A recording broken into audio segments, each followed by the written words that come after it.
يا صلي وسلم دائما ابدا على حبيبك خير الخلق كلهم.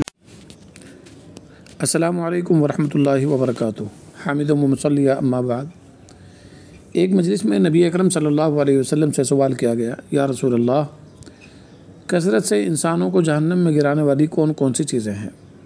تو حضور اکرم نے جواب فرمایا، الاجوفان، یعنی انسان کی زبان اور شرمگاہ. پھر آپ صلی اللہ علیہ وسلم سے دریافت کیا گیا، اور جنت میں کثرت سے داخلہ دلوانے والی کون سی چیز ہے؟ تو فرمایا، تقوی اللہ و حسن الخلق، یعنی تقوی اور اچھے اخلاق. اس حدیث کی تشریح میں لکھا ہے کہ نبی اکرم صلی اللہ علیہ وسلم کے جواب کا منشا یہ ہے کہ گناہوں کی وجہ سے آدمی جہنم پہنچتا ہے. البتہ انسانی اعضاء میں کم از کم دو حصے، زبان اور شرمگاہ، ایسے ہیں کہ اگر ان سے گناہ کا کام لیا جائے تو بے شمار گناہ سرزد ہو جاتے ہیں، اور یہی دو ذریعے کثرت سے انسانوں کو جہنم رسید کرتے ہیں. زبان جہاں پاکیزہ کلمات کا مصدر ہے جس سے سینکڑوں خیر جاری ہوتی ہیں، ایسے ہی یہی زبان غلط استعمال کرنے پر ہزاروں گناہ پیدا کر دیتی ہے. نبی اکرم صلی اللہ علیہ وسلم نے ایک موقع پر ارشاد فرمایا، جو کوئی مجھ کو اپنی زبان اور شرمگاہ کی حفاظت کی ضمانت دے، میں اس کو جنت کی ضمانت دیتا ہوں. ایک حدیث میں یہ بھی بیان کیا گیا ہے کہ انسانوں کو جہنم میں منہ کے بل گرانے والی یہی زبان کی غلط گفتاری ہے، غلط گفتگو ہے. دوسرے سوال میں یہی دریافت کیا گیا کہ وہ کون سے عمل ہیں جن کی وجہ سے کثرت سے لوگ جنت میں داخل ہوں گے. تو آپ صلی اللہ علیہ وسلم نے فرمایا، تقوی اور اچھے اخلاق. تقوی، جس کا اردو ترجمہ خوف خدا کیا جاتا ہے، احادیث میں اس خصلت کو جماع الخیر، یعنی نیکیوں کا سرچشمہ اور مرکز کہا گیا ہے. خوف سے مراد وہ ڈر نہیں جو درندے اور خونخوار جانوروں کو دیکھ کر یا کسی ظالم اور قاتل کو دیکھنے کے بعد دل میں پیدا ہوتا ہے. اسی طرح کسی مادی قوت و طاقت سے آدمی خوف و ڈر محسوس کرتا ہے.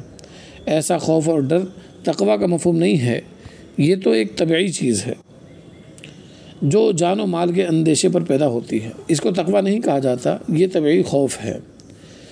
تقوی کے اصل مفہوم میں وہ خوف اور اندیشہ شامل ہے جو بچے کو اپنے باپ سے، یا شاگرد کو اپنے استاد سے، یا بیوی کو اپنے شوہر سے، اسی طرح چھوٹوں کو اپنے بزرگوں سے ہوا کرتا ہے کہ ان کی عدم اطاعت، یعنی ان کی اطاعت نہ کرنا، حتیٰ کہ منشا و مراد کے خلاف کرنے سے بھی آدمی احتیاط کرتا ہے. ایسے ہی اللہ کے تقوی کا یہی مفہوم ہے کہ اللہ تعالیٰ کی عظمت، اس کی کبریائی، اس کی قوت، اس کے خالق و مالک ہونے کی وجہ سے انسان کو جو خوف اور اندیشہ ہونا چاہیے وہی اصل تقوی ہے، جس کا ظاہری اثر یہ ہوتا ہے کہ اللہ کی مرضیات کو پورا کیا جاتا ہے اور جو اس کی ناپسندیدہ چیزیں ہیں ان سے پرہیز کیا جاتا ہے. ایسے خوف اور اندیشے کو تقوی اللہ کہا جاتا ہے جو انسان کو صراط مستقیم پر قائم و دائم رکھتا ہے.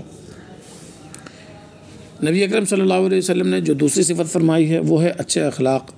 اچھے اخلاق دراصل انبیاء کرام کی قدیم میراث ہیں. کوئی نبی اور رسول اس صفت سے خالی نہیں رہا. حدیث شریف میں بھی بیان کیا گیا ہے کہ میزان عدل میں اچھے اخلاق سے زیادہ وزنی اور کوئی عمل نہیں ہے. بہرحال انسانوں کو کثرت سے جنت میں لے جانے والی ایک خصلت حسن خلق ایک بنیادی صفت ہے. والسلام علیکم ورحمۃ اللہ وبرکاتہ.